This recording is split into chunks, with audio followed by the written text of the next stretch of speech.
Fala rapaziada, sejam bem-vindos a mais um vídeo aqui no Primeira Fila. Eu sou o Kevin Nicolas e não tinha como não falar desse tema. Falaremos de 10 transferências que abalaram o mundo da Fórmula 1. Recentemente tivemos a ida de Hamilton para a Ferrari no ano que vem. E aí de forma extraordinária, né, fora da votação das enquetes de domingo, falaremos desse tema hoje. Mas antes, alguns critérios. Pegaremos transferências que na época foram muito chocantes, seja por ser algo inesperado ou que envolvia um grande piloto e uma grande equipe. E não citarei transferências de pilotos que estavam livres ou aposentados, exemplo Schumacher na Mercedes. E vão faltar algumas porque teve muita contratação acachapante na história da categoria. E por fim, menções honrosas. O bicampeão Lauda indo para a Brabham em 78, que vivia uma seca de vitórias. O Senna para a McLaren em 88, que não chegou a ser tão bombástica assim, mas foi muito bem sucedida. Damon Hill para a Arrows em 97, mas ali ele não tinha muita saída. Raikkonen para a Ferrari em 2007, que terminou com um título. E Alonso para a McLaren em 2015, que eu dei preferência para outras duas dele. E ao todo serão 10 no vídeo de hoje, então sem mais enrolações, vocês já sabem, bora para o vídeo.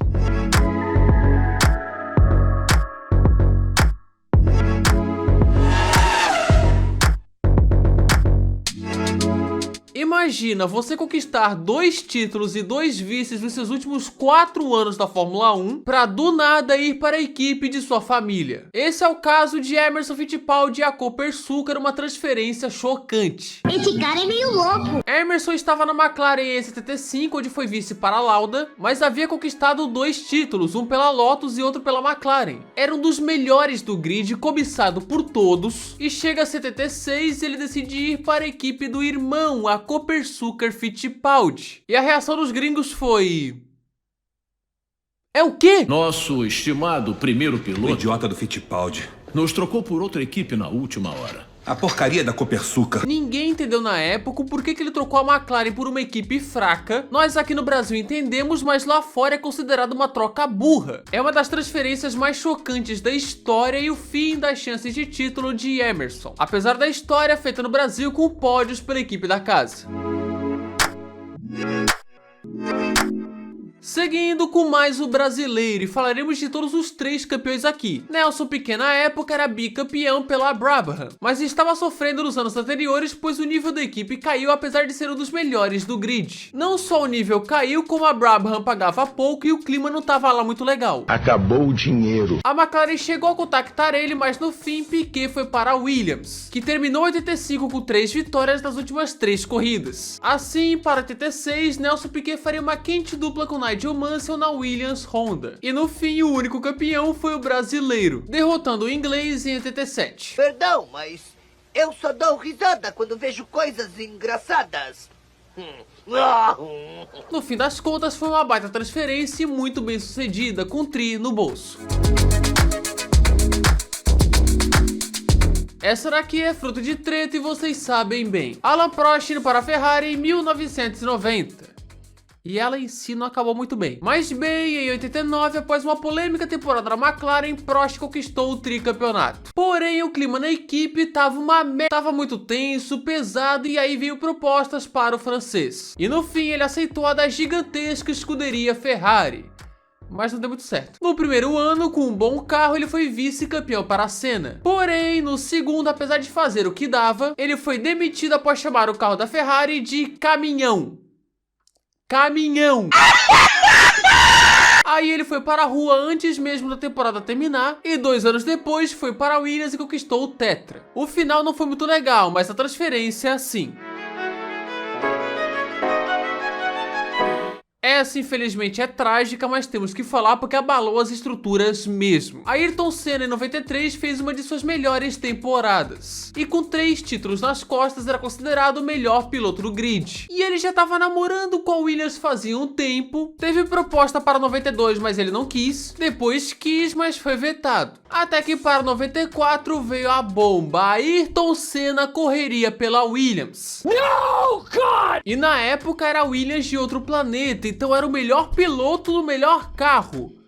Na teoria. Na prática, nós sabemos, a Williams era problemática. Ele fazia a pole, mas não durava. Infelizmente, Senna faleceu no fatídico 1º de maio. Uma passagem que durou somente 3 corridas por algo trágico terrível. E anos depois, essa mudança de equipe ainda é muito lembrada. Essa, se não for a mais importante, é a top 3 e por aí vai. Schumacher indo para a Ferrari. Olha o bicho vindo, moleque. O alemão vinha de um bicampeonato mundial em 94 e 95 pela Benetton. Era considerado o melhor piloto do grid e vinha dominando a Fórmula 1. Enquanto a Ferrari não ganhava um título de pilotos desde 79.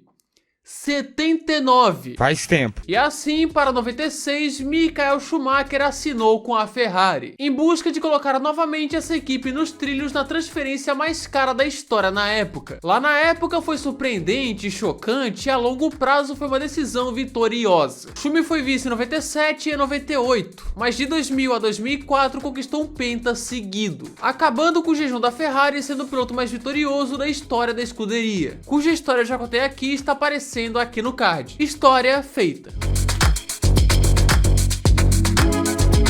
Fernando Alonso teve várias transferências bombásticas e algumas ficaram de fora aqui inclusive. Mas a primeira é a ida dele para a McLaren na temporada de 2007.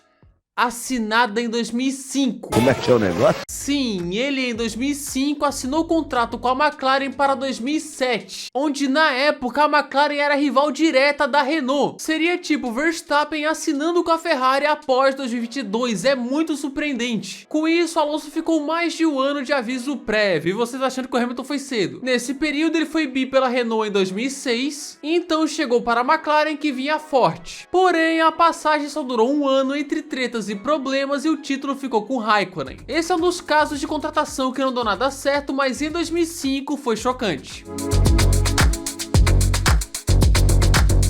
Vamos de Alonso de novo, e dessa vez uma decisão que parecia a mais certa possível: Alonso na Ferrari. Acho que essa merda aí. A escuderia ainda tinha muita força, vinha de títulos recentes e tals, e o espanhol estava destinado a ir para a Ferrari, porém teve que esperar até 2010 para isso se concretizar. Até porque a Ferrari cometeu o incrível ato de renovar com Massa e com Kimi para 2010 e depois assinar com Alonso mesmo assim, e teve que pagar o salário do Kimi sem correr depois. É uma incompetência. É uma coisa tão absurda. Todo mundo na época pensou: Alonso na Ferrari, isso vai dar muito certo. Até começou bem, com vitória, mas no fim não terminou bem. Lá o espanhol viveu talvez o seu auge, mas foi vice para Vettel em 2010, 2012 e 2013. Essas duas primeiras ele perdeu por isso aqui. Então após 2014 ele assinou com a McLaren Honda que, né, foi pior ainda. Mas a sua passagem pela Ferrari terminou sem o tri conquistado. Chegamos em uma que mudou o rumo da Fórmula 1 completamente, que ninguém botava fé lá em 2012 e 2013, Hamilton na Mercedes. Hamilton estava pilotando fino em 2012 e tinha o carro mais rápido do grid, mas tinha um problema: a McLaren era uma piada. Eles não sabiam fazer pit stop, o carro quebrava toda hora e o GP de Singapura foi a gota d'água. E após o Niki Lauda ter metido aquele convite esperto, o Hamilton assinou com a Mercedes para 2013. Lá em 2012 todo mundo pensou: esse cara é louco, ele vai para Mercedes? Eu não tô louco! Mas o tempo inocentou e Hamilton tomou a decisão mais certa possível. A Mercedes se tornou dominante após 2014 e Hamilton emplacou 6 títulos e se tornou o maior recordista da Fórmula 1. Será que essa história vai se repetir em 2025?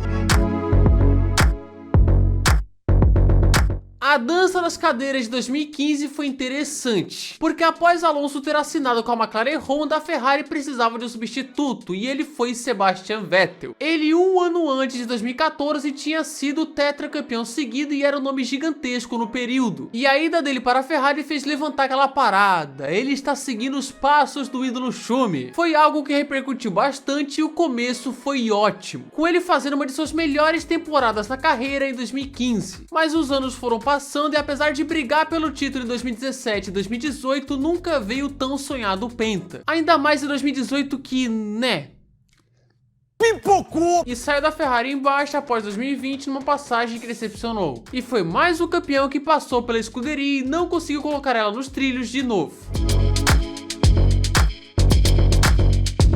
E claro, vamos com a mais recente, que pode ter sido a maior de todas, só o tempo dirá. Lewis Hamilton indo para a Ferrari em 2025, o maior piloto indo para a maior equipe da Fórmula 1. E diga-se de passagem, a Paddock BR já lançou camisa do Hamilton na Ferrari, os caras são muito rápidos, ó. Inclusive, estou trajando o Paddock BR nesse vídeo. Mas vocês já sabem, as melhores camisas são na Paddock BR de todos os tipos. E usando o nosso cupom Primeira Fila, tudo junto bonitinho, você ganha 10% off mais frete grátis para todo o Brasa. Então aproveita, meu irmão, links na descrição e no comentário fixado. E ainda por cima tem coleção nova vindo aí, então tem muita coisa boa. Ou seja, compre na Paddock BR. Mas seguindo com o vídeo após merchan, foi uma das contratações mais surpreendentes que já vimos. Ainda mais com aquela parada de o Hamilton não vai sair da Mercedes. Plot twist. E uma janela de transferências morna lá no futebol europeu, ela foi a principal contratação do último dia da janela de transferências, furou a bolha da Fórmula 1, cara. E agora só o tempo dirá se será bem sucedida ou não. Só que a transferência, o anúncio, a repercussão foi o maior em muito tempo, se não o maior da história. E essas foram 10 transferências que abalaram as estruturas, arrebentaram a boca do balão na Fórmula 1. Se faltou alguma, coloque aqui nos comentários, concorde, discorde, sempre com respeito. E nos vemos na próxima quarta com um novo vídeo. É isso, gente. Se você gostou desse vídeo, se inscreva aqui no canal, ative as notificações, clique no gostei e espalhe esse vídeo com a galera. Não se esqueça de me seguir no Instagram, @primeirafilaf1, entrar no nosso Discord e me seguir lá no Twitter /x, @kevinnicolasf1, links na descrição. E muito obrigado aos membros do canal que está aparecendo aqui na tela, cara, valeu demais a todos os membros. Inclusive, eu queria falar um negocinho aqui. Vocês preferem esse microfone com degradê fixo ou com degradê indo e voltando que nem no último vídeo? Fale pra mim aí que é importante. Mas muito obrigado aos membros, cara, valeu demais a todos vocês, cara, sim, tamo junto demais. E se quiserem virar membros, tem um botãozinho aqui embaixo, cara, se não quiser virar também, beleza. Mandem sugestões aqui nos comentários. E é isso, muito obrigado a quem assistiu o vídeo até aqui. Não se esqueça do Paddock BR e também a Racing Pitch, comentário fixado da Paddock BR também está na descrição. E é isso, falou!